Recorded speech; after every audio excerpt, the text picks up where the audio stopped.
Good afternoon, everybody, and welcome to the Media Evolution Channel.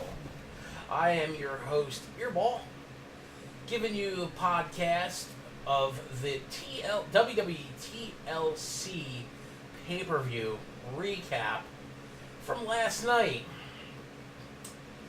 Well, I'm going to get right into it and say that I actually liked it. I thought it was a really solid pay-per-view.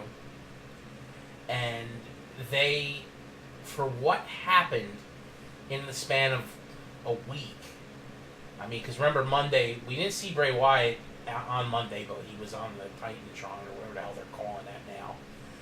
We did see Roman Reigns, and then all of a sudden, a few days later, we get the announcement that they're all sick with viral meningitis, and there's also rumors that it's the mumps. Okay, now is that the same thing?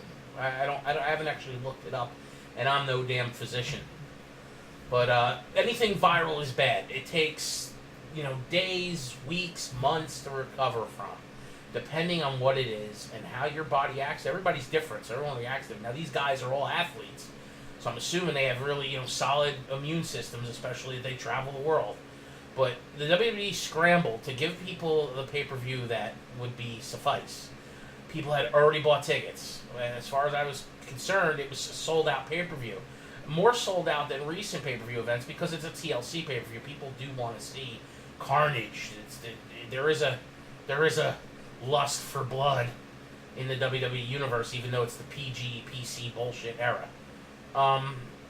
And we got that here with the TLC main event. And we got a regular pay-per-view besides that. There were no other TLC matches, which I actually liked. I wasn't against that.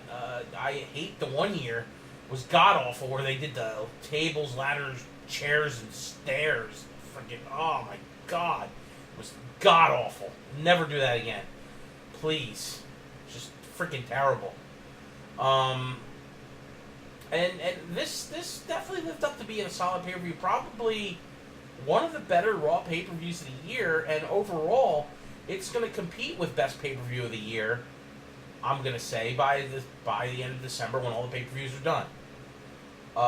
And that's going across both brands. Now, we'll see what happens at Survivor Series, that they did announce during the pre-show. Survivor Series is going to be brand warfare, which is nice. Now, I wish that Survivor Series would be true brand warfare. Instead of just the main roster, I really wish they would involve NXT. Even if it was just one or two matches. Because some of the people in NXT we know are veterans that have been in professional wrestling and even been in the WWE before. So why can't certain guys, like you're telling me Drew McIntyre couldn't perform with the main roster? He absolutely could. Some of those other guys, hell, I even think Sanity, even though some of those players are new, their leader, he's been in professional wrestling, I think, over 15 years. And Mr. Black Mass himself, Aleister Black, he's been in professional wrestling a long time overseas, and he's pretty polished. I mean, what's wrong with Aleister Black? We have seen him on the main roster. He's done, I think, some main event Saturday shows and dark matches. But he hasn't been, on a Raw or SmackDown pay-per-view or any of those shows yet. Because he hasn't been called up, and that's fine. They'll eventually call him up. Everyone gets called up eventually. Whether they, pass or fail the test is, besides the point. But why not do a traditional, brand warfare? They wouldn't even have to do their NXT pay-per-view in full. They could do some other matches on that little pay-per-view they do on the network. I know it's not a pay-per-view because it's on the network, and it's a generalized thing, but it is something that they usually build forward to every so many months. Just like, you're telling me that the women's fatal four-way that they're going to have for the crowning of a new women's champion in NXT wouldn't be something that wouldn't be cool as hell to see on the main pay-per-view? But I understand why that would be on the other one. Or sometime in the future, maybe you get champion versus champion versus champion. I mean, this is the pay-per-view for that. As much as people hate Jinder Mahal, you'll see that between him and Lesnar, champion versus champion. We all know people bitch about that. But getting back to TLC, I will, once again, fully back them 110% for putting together a pay-per-view in short notice to save the pay-per-view. If they would have had to scrap the main event and what people were calling the sub-main event card, which would have been the Finn Balor, Bray Wyatt match, and then the Shield and Miz Taraj / Braun Strowman, Kane, and the Bar match. Although we didn't see the Miz Taraj because Bo Dallas is sick and Curtis Axel was not on the show, which I don't know why. You're telling me him getting beat up and hung upside down on a forklift is going to keep him off the pay-per-view, yet we see people take full-on, being in the back of an ambulance, you can slam into a big rig tractor-trailer box, and then they show up the following week and they're fine? Maybe with a little bit of, black and blues, but otherwise they're relatively functional. So he gets beat up by the Shield, and then he's not there at all. Bad script writing on the bookers and the creative team. Good job, idiots. Anyway, start out the night with the pre-show, of course, because that's the thing now in today's WWE. They can't just give you a 3 or 4 hour pay-per-view. They got to give you a 1 or 2 hour pre-show, depending on what pay-per-view it is. WrestleMania 7 hours long, Survivor Series 4 hours long, Royal Rumble 4 hours long, standard pay-per-views 4 hours long. They got to give you that 1 hour pre-show, and then they got to give you the 3 hour, actual card. Totally stupid. Pre-show should be like a half hour, 15-minute match, 15 minutes of build-up, and that's it. Just get to the damn pay-per-view. They canceled the Drew Gulak PowerPoint presentation. Thank freaking God. Who won? He is the personification of retarded. His shtick sucks. The only thing good about him is just like a majority of the other cruiserweights. They can go in the ring, but they're not booked like that. They're a joke. Everyone wonders why they complain about Enzo sucking. Well, the reason Enzo's there is because 205 Live sucks. They just lost their best damn wrestler in Neville. The whole reason 205 had any relevance for the last year was because of Neville. 2017 was Neville's year, as far as I'm concerned. I know he wasn't an IC champion or a world champion. No, he was a cruiserweight champion. And a damn good one at that, regardless of him being a heel. And now he's not there because he's pissed off. And I'm going to blast him on this. Typical millennial snowflake attitude. I'm not happy with creative, so I'm going to pack my shit and go. What, are you following in the friggin' footsteps of jerk-off CM Punk? Because he's another loser. Anyone who walks away is a loser. You sit there, you put your time in, whether you like it or not, and eventually good things will happen. The only main guy that ever walked away was Austin, and I even blasted him for that back in the day, because I was in my 20s at the time, saying, why the hell are you leaving just because you're unhappy with the creative direction? Sit down with Vince and say, listen, this needs to change. It's bad. You got to learn to sell your ideas yourself. Not only perform in the ring, be a goddamn salesman. Sell yourself. That matters in this world, no matter who. I used to be a salesman. 13 years in sales service. Talking to customers, dealing with management, selling myself all the time. Not just selling the product. Yeah, you need a good product. And the product is what the wrestlers put on the ring. And Neville has a good friggin' product. Sell yourself, Neville. Get off your damn couch and get the hell back to WWE. And make it to where the fans have to push you. See, here's the thing. Daniel Bryan didn't quit. Daniel Bryan was fired. Daniel Bryan wasn't supposed to be a world champion. He wasn't supposed to be the biggest draw in the company. The fans pushed him there because they knew how damn good he was. And he worked his ass off to get there. And it's a shame what happened to that man. And I'm really going to be butthurt when he leaves because he's yearning to wrestle. Get your ass off the couch, Neville, and get back to the Cruiserweight division and make it even better than you did the last year, and propel yourself into IC contention and world title contention. I know you physically can't compete with a Brock Lesnar, but this is the WWE. Anything can happen.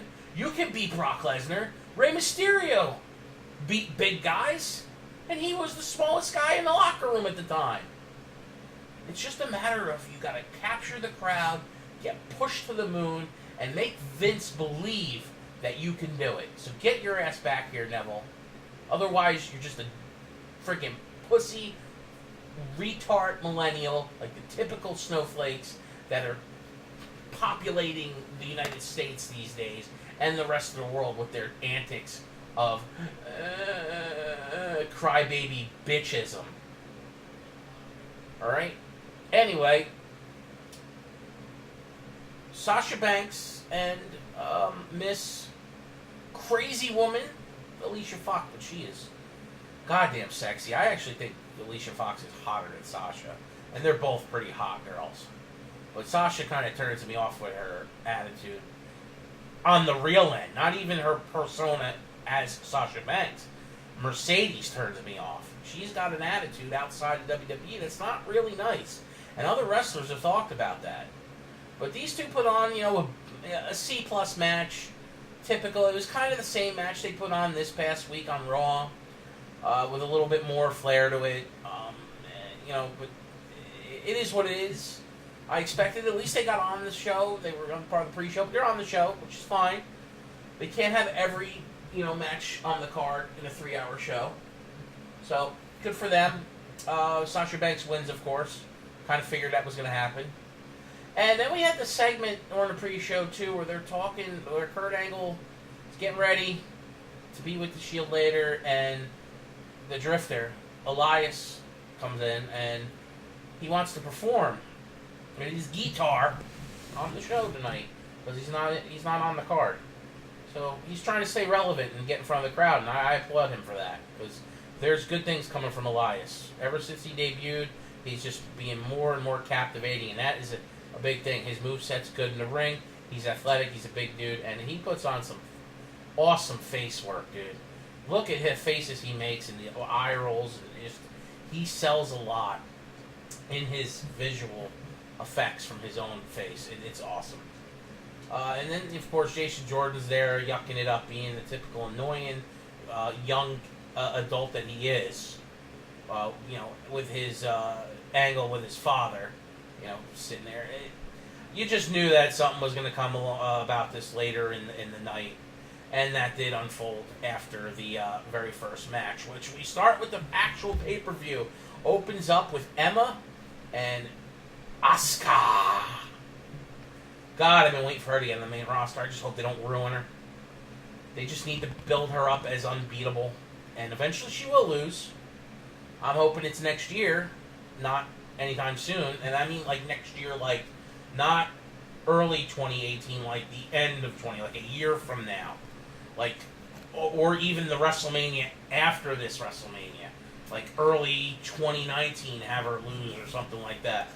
I would go with just a long streak even on the main roster. I know she had 500-something days as champion and even longer than that of an undefeated streak on NXT. But this is the main roster, and I understand they got to book people as being stronger than the NXT talent, but they don't have to with Asuka. She's a veteran. She whoops ass. She's really solid. You can tell how good she is, and it showed here in this match. These two girls put on a A-plus match as far as I'm concerned. People were bitching and said, why wasn't Emma squashed? Because Emma's booked like shit. Emma's a good wrestler. She absolutely is a good wrestler. She's not booked that way, but she is a good wrestler. They really should book her better. But she's in like this mid-card hell.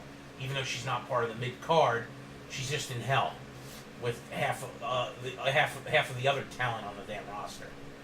But she looked really good against Asuka here, and I will put this off as them showing that Asuka's dominant and she'll continue to be dominant, but I have a feeling that they're going to start booking her matches as because she's so skilled, she's going to bring out the best in the other female competitors to give it their all to try to beat her because she's undefeated.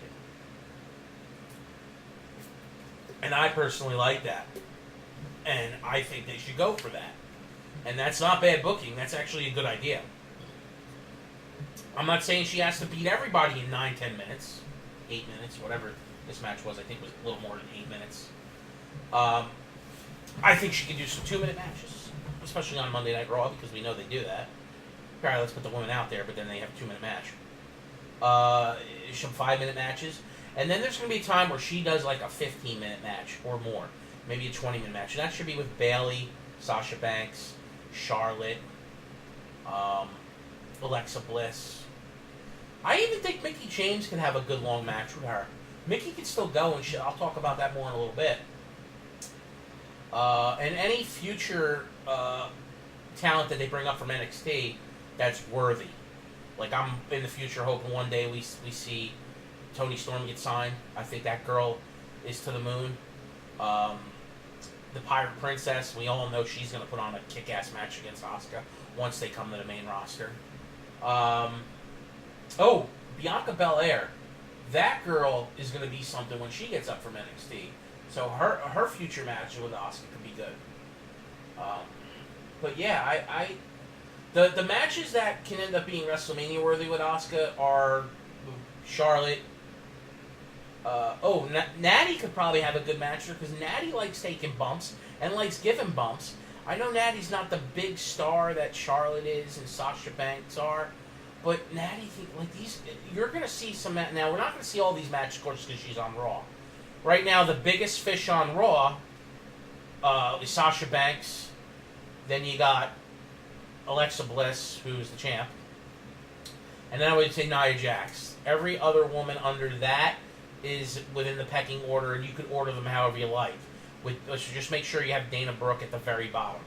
Dana Brooke is Raw's Lana, basically. Yes, I would put Lana at the bottom because the way that they have her performing, even over Tamina, who we all know no one likes, and I feel bad for. But this match was, Emma did well. Asuka kicked her ass.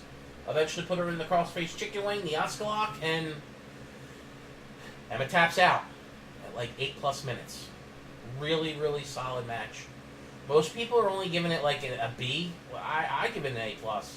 I think for a debut match, you had a decent competitor who we all know can go against a, female Brock Lesnar. She's going to be booked like that. She's going to be booked undefeatable. And, of course, that got the crowd going, and everybody was into Asuka, which was really nice to see, even though she's an international star.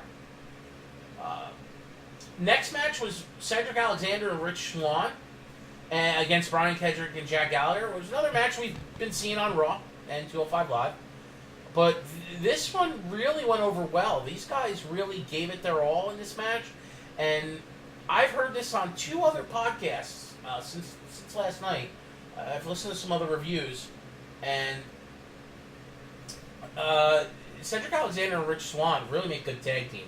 But they're stuck in 205 Live. It seems that anyone that's in 205 Live can't do anything else but be in 205 Live. I don't know why they're booked like that. These 2 guys could form a tag team alliance, still have their singles matches on 205 Live, and go for a Cruiserweight title. They could be a competitive tag team, and Raw and SmackDown need tag teams. I mean, seriously. And it's not just because they're black, it's just they really mesh well together with their skill sets. I think it goes over really well. And it helped give this match. I give this match an A. And the crowd was into it still, even though it was a cruiserweight match. And, you've got, Cedric Alexander and Rich Swann going over here. But the crowd was into it. I enjoyed it. It was the first 205 Live cruiserweight match I've seen in a while that I really enjoyed. I thought it was well. It wasn't a piss break match. Most people are like, the cruiserweights are on, it's piss break time, and between them and the women, it's like, which match can I take my piss break or shit break on? So, anyway, next match, we've got Mickie James versus Alexa Bliss for the Raw Women's Championship, and I really felt going into this that we were going to see Mickie James win here, and possibly her carrying the championship to Asuka, because we all know it's only a matter of time before they put the belt on Asuka.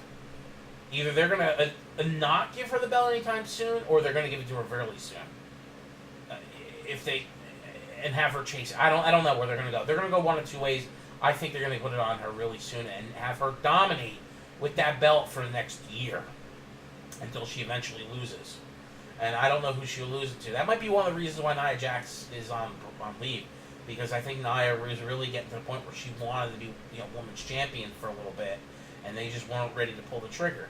And Raw does, and Vince does that a lot. He did the same thing with Braun Strowman. I think Braun Strowman should have beat Brock Lesnar last month. Brock's not on TV. Braun is on TV constantly. He's over with the fans, even though he's a heel. I mean, they're only going to have someone drop the title to friggin' Roman sooner or later anyway. So instead of Roman beating Brock, they have Roman beat Braun. Because Braun's pretty much in their feud has beat him more so this year. But getting back to the women, I hate going all over, but there's so much to talk about. Getting back to the Alexa Bliss, Mickie James match, really solid women's match. I got into it. It's another B+ match.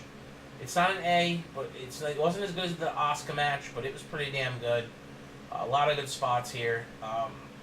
I don't know why they're still trying to get this biscuit butt thing to catch. Does Alexa like talking about her ass or something in the back that we don't know about? Is there something we're missing here? But I don't know if this is going to continue. The post-match interview with Mickie James, even though she lost to Alexa, was kind of weird. Because she was crying, and I'm so freaking tired of the women crying after these matches. Sasha Banks wins, she cries. Sasha Banks gets hurt, she cries.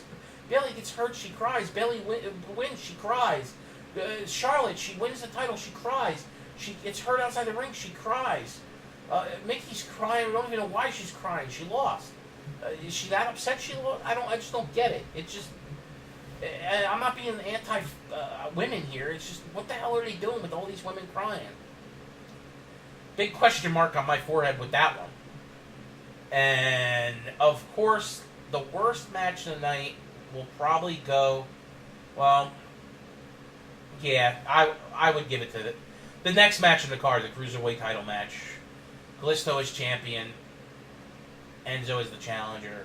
I'm glad they gave Enzo back the belt. He should never took it off him. But this match was... I don't want to say it was an F, but maybe a D-. It's pretty bad. But it's bad for two reasons. You got Botchamania King Kalisto, who I hate, can't stand him. He sucks. He's no Rey Mysterio, even though that's what they book him to be. The modern day Rey. I look up to Rey, I wear a mask like Rey, I'm a luchador, blah, blah, blah. You suck. You're friggin' god-awful. Botch everything. Enzo is not a good wrestler, and we all know it. He is not an in-ring performer of any technical sound whatsoever. But he is totally a different animal in the ring compared to everyone else. And he's got, even though he had no voice tonight, he's got mic skills, and I like it, so... I like him as a heel, I like him as a face. I really don't care either way. And I tell you what, I'm hoping they let him keep the belt for a couple months and have everyone else chase him, because Kalisto sucks. I hope Enzo keeps the belt for like 3 months, and then sometime towards Royal Rumble, maybe, Neville gets his ass off the couch, out of the gym, back to the friggin' main roster where he belongs, and challenges him out of nowhere and gets the title back. Maybe Neville flips and goes face at that point. But at least they gave the belt back to Enzo. Otherwise, match sucked. I can't say nothing more than it sucked. Every spot was kind of bad. Other than Enzo definitely knows how to sell. Definitely can sell pretty good when he's taking a beating, which he's good at taking beatings. This is the one to talk about. Finn Balor as the Demon Balor against AJ Styles. God, I love him. He's just so freaking good. Now, both these guys are really freaking good. But I would still put AJ better than Finn. Even with the outcome being the way it was in this match. This match was way better than the match we were going to get. And it's not taking anything away from the performance of Bray Wyatt or Finn Balor. They really have nothing else. They're trying to keep Finn Balor away from Brock Lesnar. Because they can't book Finn Balor to beat Brock Lesnar at this current time. It just doesn't make sense. But everyone knows that Finn Balor was the first Universal Champion, and he never got his title reign because of that injury. And it's a shame that but things happen that way in this business. This match has never happened before, too, but this match is definitely better than the one we would have had. I'm hoping now, unfortunately, this match has one of two problems. We're either going to see this match again next month at Survivor Series, or we're going to get another Bray Wyatt. Once he's back and healthy, Bray Wyatt's going to continue his feud with Finn Balor, which by then the feud will be 4 or 5 months long, and it's just going to be getting stale. It's already getting stale. And it's no shame to them. It's a shame to the writing team. I will constantly blame creative because as creative personalities, you can constantly keep working over your idea until it sticks or gets better. Something doesn't work, you don't keep doing it and become insane. And I'm just going to keep throwing this at until it sticks. No, you keep trying different things, and eventually something will click and it'll work well. But stuff that sucks and keeps and doesn't get over, like this whole Sister Abigail thing, has turned into an abomination, and it should not have been an abomination. This is a build-up over multiple years of Bray Wyatt's career as down in NXT as the Wyatt family patriarch, talking about Sister Abigail. Like, what the? You suck. You freaking suck, WWE. Your writing core is completely garbage. You take something that's been being built over the last, 7... How long has he been Bray Wyatt? 7 years? You count NXT? You suck. Freaking god-awful. It sucks. It's shit. You should be fired. Whoever came up with this to make him Sister Abigail. Sister Abigail also isn't his sister. He's like this cult leader from the South in the Bayou. Most likely, Sister Abigail to him is most likely some sort of nun or woman of religion that befriended him and helped raise him into the persona that he is today. So I don't know where the hell they were going with this. It just makes no sense to me. It's horrible. Thank God we didn't get the match. I hope they just let it die. Let it end. Let the mumps or the viral infection kill this whole angle. So we're either going to see continuation of that, I'm going to continue to vomit, or we're going to get AJ against Finn again at Survivor Series, being its brand warfare, which will be nice. Because these guys can freaking go. They went last night. Awesome A+ match. This was definitely the match of the night. These guys killed it. And I will definitely swerve that Finn won this match because of exhaustion. As great of a professional as AJ is, having to travel 18 hours because he was down in Latin America doing the tour with SmackDown down there, just to come up here to do this and switch his schedule and probably mess up his sleep habit is a problem. But he pushed through it like a good little soldier, and they had a really I would say a 4-star match. This was no 5-star match. I think these guys are destined for greater things in another future match that we are going to see at some point. There will be a ensemble of matches between these two guys. There will probably be another big-time match where they go at it, and hopefully AJ wins that one.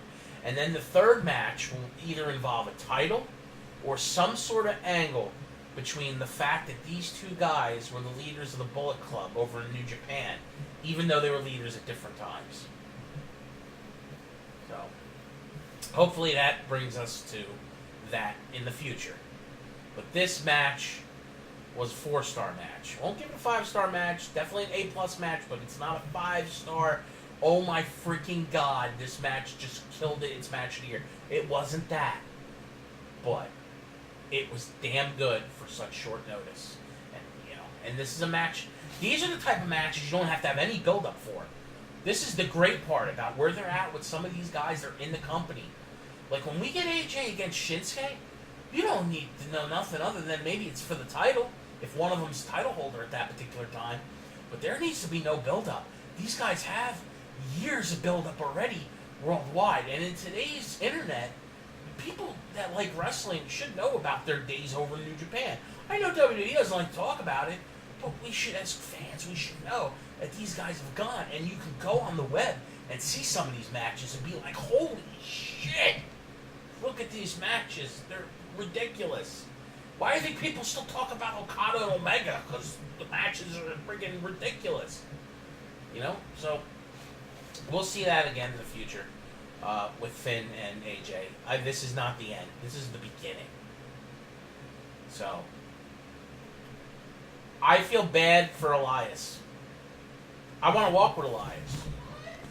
I want to walk with him real bad. As much as I know they're making him a heel, the guy's amazing.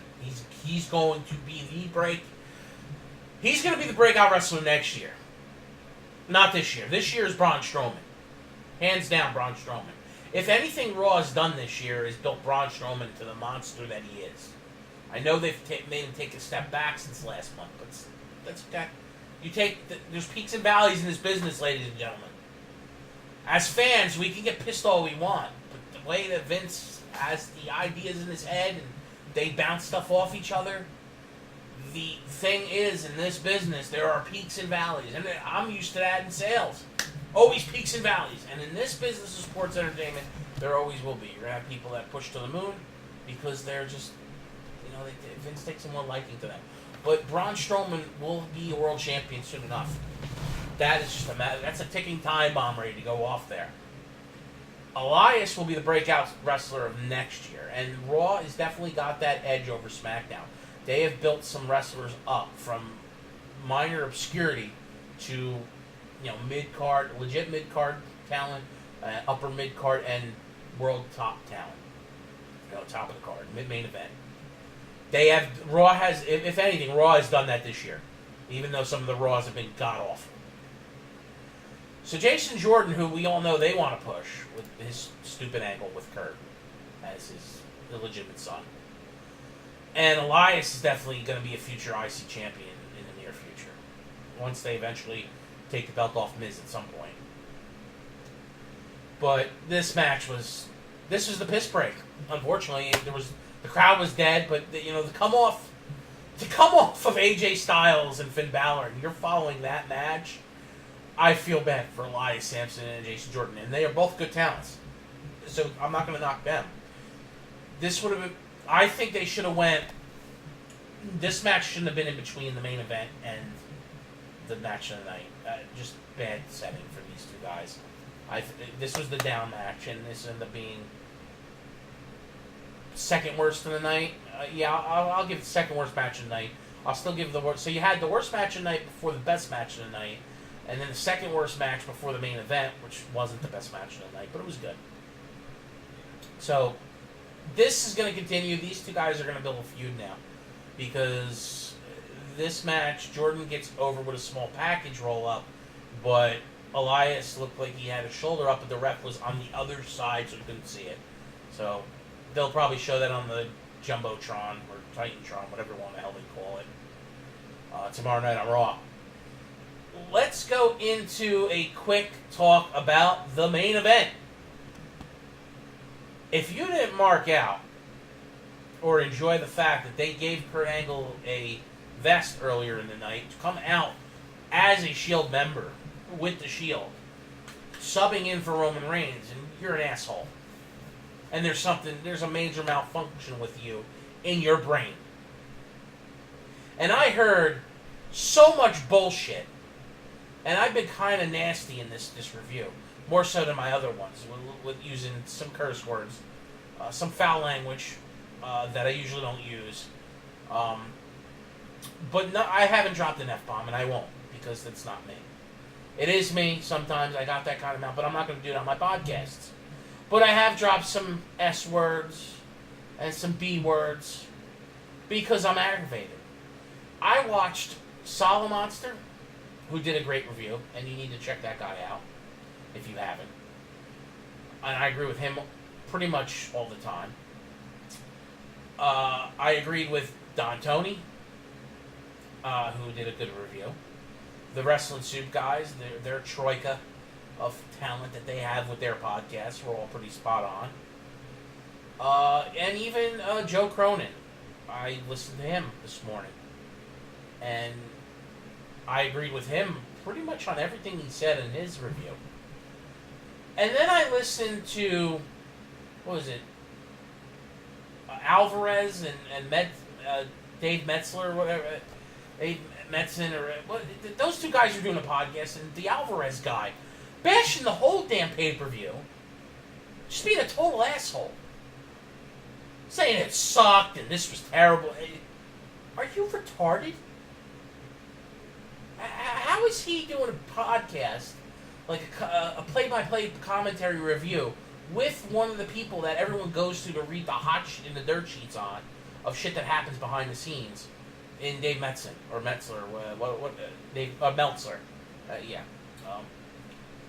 Like, I listen to that podcast, I wanted to reach through the internet and punch him in his mouth. Because I was getting that pissed. Like, this was a good pay-per-view. And considering the short time they had to save this pay-per-view. You can't cancel match. And then I hear JD from New York, who I thought when I first started watching that he was, making a lot of sense. But he's just nothing but angry. He must not get laid a lot because he's always freaking pissed off and bashing the product.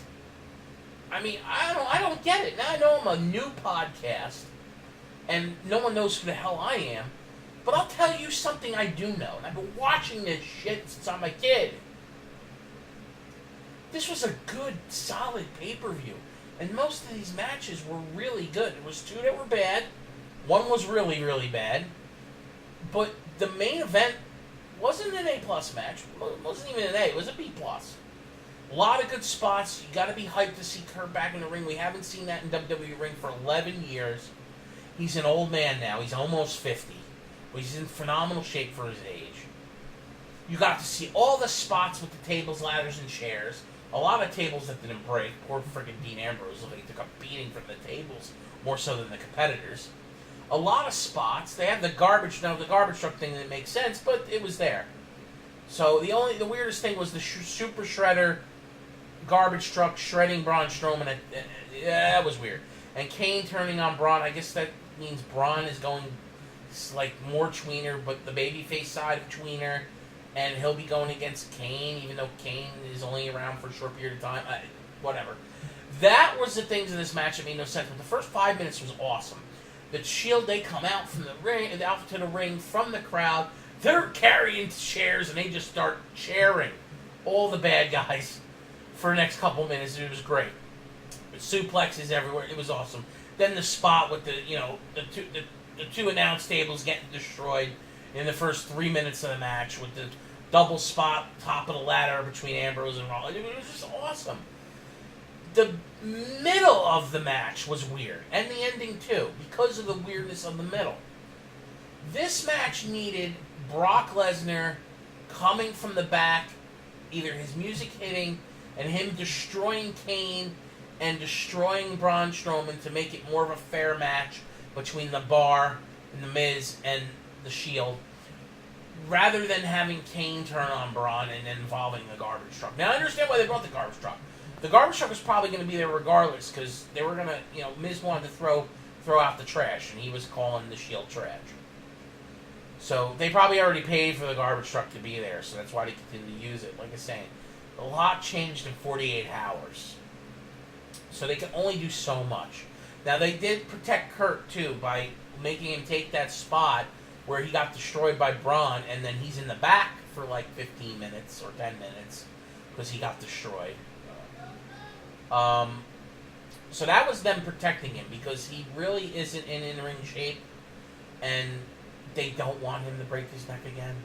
That's one of the reasons why. Like, it's not so much that he was a junkie with opioids. They know he's clean. It's the fact that I really think Vince doesn't want to see him get hurt. He's almost 50. He's broken his neck so many times. That's once he starts to have that old man, losing his muscle mass problem that he's gonna eventually get as an older person.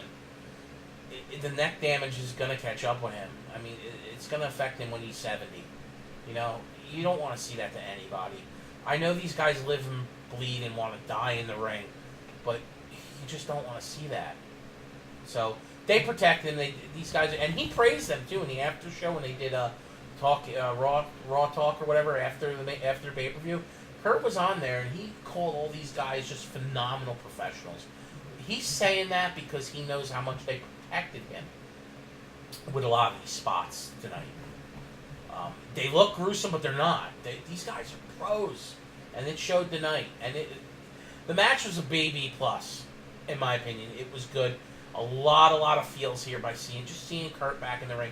Now, hopefully, we see him in a legit match in the future where he can train up and get in ring shape, and he can have a good go with somebody that can not only protect him but go well. But even if it's somebody, I'm hoping he goes against Triple H because those two guys, being that they're almost 50, can both still go. They're both in phenomenal shape, but they're part-timers.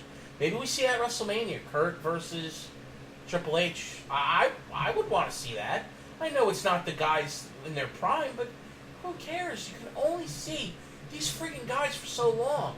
And they're not at the point where they're still actively competing. We always see them, and then we get bad.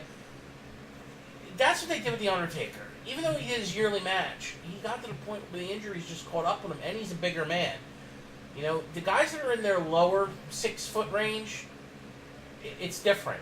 When you start getting to be over, like near 7 foot, the body gets beat up so bad, and your joints and ligaments are worse when you're older. So the only other effect is short people that are really fat and obese have that problem too. So, and I can attest to that. And as almost a 40-year-old male, that's a very large person. Your joints friggin' hurt when you get that big. So that's part of the reason why The Undertaker was always doing bad. You know, bad hip. And John Cena talked about that too, with the bad hip shit.